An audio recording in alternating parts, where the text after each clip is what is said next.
Arjun had grabbed all the twigs he could break from the trees as he moved to the center, where Bala had been scraping the land, digging what was left of the ground. He had a shovel he brought from his hut. The morning had come by, and all three hadn't slept one wink. Arjun wasn't tired, for his plan was in the process of materializing. Arjun dropped the twigs inside the dump. What do you plan to do with that, mate? Have a fire pit. That's a bad idea since Keshav's party will know about it. The smell of fire is more fragrant than the smell of, well, anything. He stifled a laugh. But Arjun didn't mind at all, for his ears were immune to Kripa's insults and taunts. He took the stones and began to rub them together, for he hadn't brought the fire lamps with him. And going back to the village would only cause a delay in executing their plan. He began to rub it faster, the rocks creating a spark or two until dying down again. With the leaves, he tried to rub the rock on that and create energy. He had learnt it at the Gurukul. He instantly saw sparks flying. He rubbed vigorously and eventually, a fire was created. With an utter exclamation of joy, he threw the burning leaves inside the pit. He began to give air to the fire to grow. You did it. Shall we go back now? Kripa asked. Arjun turned back. Time to have fun. He walked to the 9 feet log, while Bala followed him. The logs had been tied to the tree at one end, stuck to its trunk. The rope it was tied with was long and thick, and would go far if thrown in the right direction. Go to the opposite end and wait for my command. Bala nodded and began to wander to the side with his bulky body avoiding the wet mud. The land in between the two trees was a little curved. What do you plan to do with those now? Now it's your turn. Turn? What turn? Go down in the middle and call out Keshav. Are you kidding me, mate? I'm not. Why me? Because my hands are full, if you can see. Bala has more chance of survival if you lose. I can push a log all by myself, and I'm good at pushing logs, the very best, I tell you. Please let me push the damn logs. Yeah, about that. No. Arjun shook his head. He was having fun with all of this, finally getting back at him for so many pessimistic remarks. You'll be safe. Just dodge the logs in time. Dodge the logs. His voice quivered. Go now before it turns more dangerous than it already is. What do I have to do? Arjun thought for a while. Do your thing, was what he could come up with in the most succinct manner possible. Meekly Kripa walked over, sliding down the land. Arjun noticed it was visible from there. If Arjun could aim well, they would be able to hit a bunch of mlechas at one go. Hello there. Is anyone there? Anyone? I happen to realize I can find Keshav here. Is anyone there?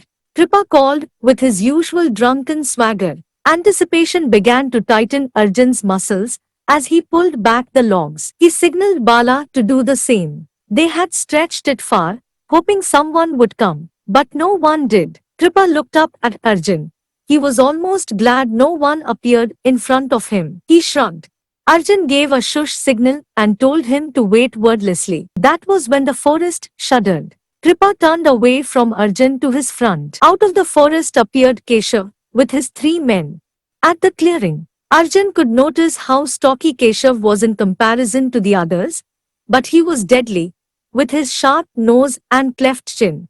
What do you want? Oh hello, if it isn't the great Keshav Nand himself. Keshav looked at him for a while, as if trying to understand the fool. Kill him, he told his men.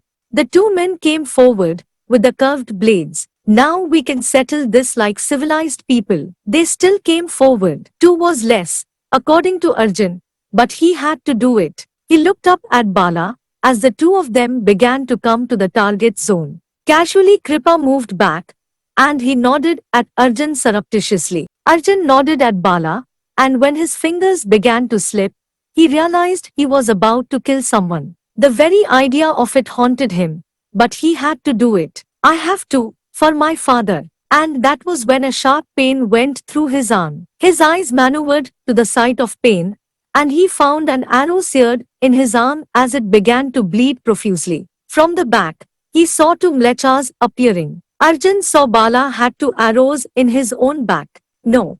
They found us. Push.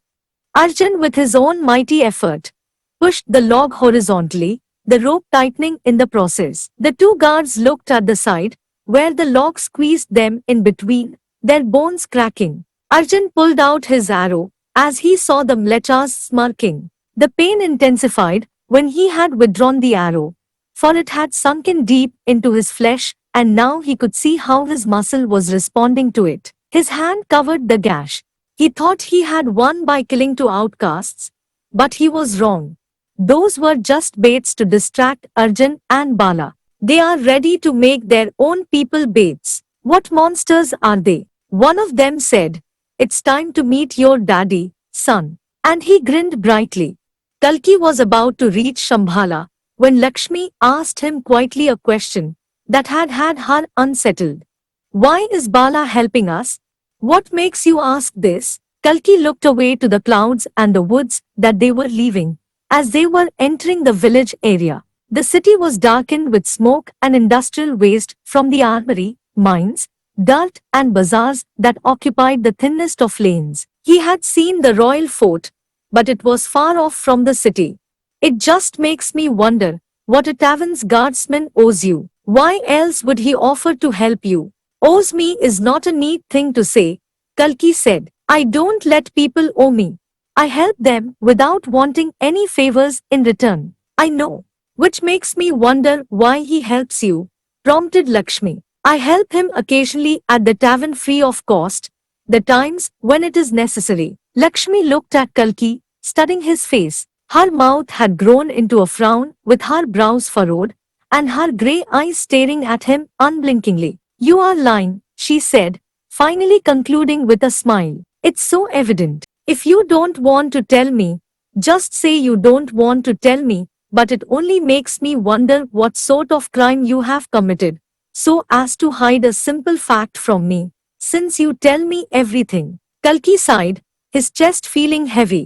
"We have reached." He diverted the topic, as he saw a huge plume of smoke spiraling out of the woods, yards away from his dairy farm. "Something's burning, perhaps." "Yeah, where are the others?" Kalki walked around, but found no one in the village. There were donkey and bullock carts. He bypassed the Mithra's household, crossing the Tripathi hut, finally reaching his house, where even Mother Sumati wasn't present. "Where did they all go?" he asked Lakshmi. "Where did they all go together?" Kalki instantly realized, there is only one place. Kalki had reached the Soma caves, passing the uneven trail of road that zigzagged across the ascending mountain. He had brought the chariot with him, and he could see the people milling around Soma caves, watching him in shock and delight. The kids began to get excited at the sight of the chariot, while the adults just gasped. Sumati was in the front, carrying out prayers with a thali in front of the Soma caves. That was what they did whenever they were in trouble. Go and pray at Lord Indra's site, where he had performed penance and gifted Shambhala the magic stones. Sumati came forward, while the group behind her led by Devdatta stood still. He played with his moustache, curious about the exchange that was to emerge between mother and son. "Where were you gone?" she asked. "I was in the city." Her expression didn't shift, but she looked back at Lakshmi, who was standing meekly. Kalki blocked her vision just then, and Sumati just raised her eyebrows. "It was my doing, not hers," he said loudly for Lakshmi's furious parents to hear. "Why aren't we protecting my father? What are we doing here?" "We are doing the same. I'm protecting my husband." With this, he looked at the thali. "This is not saving him in any way. We are praying to God, and we will make sure that Lord Indra and Lord Vishnu would bestow his safety over my family." Kalki ignored his mother. "I believe in the greatness of this place, but it won't help us fight those outcasts." Kalki's face remained impassive. He held Sumati for a moment almost in a state of tender love, and then he made her stand beside him. Sumati was heaving with anger, but not after she laid her hands on him again, and Kalki knew why. Kalki had come forward, and he had a certain leadership quality about him, his neck up, his eyes narrowed. Devdatta didn't even dare to speak as Kalki eyed him with calmness and clinical sterility. I had gone to the city of Indragarh, the nucleus of Illavarti, to bring back weapons to fight those mlechas. We can sit here and pray to the gods, or we can go up to those hills and fight our way through. Those mlechas didn't just kidnap my father, they kidnapped our peace, our love, our hopes, and our desires. They made us think that we are weak and fragile, villagers, common folks, and we are proving them right by standing here in front of rocks, praying to a God who might never even come from the heavens. He might one day, but that day isn't today. Today is our day. Today is the day where we can prove to those outcasts and the gods that we are not just villagers. We can be warriors as well. We just need to have bravery and valor on our side. He paused as he took a deep breath.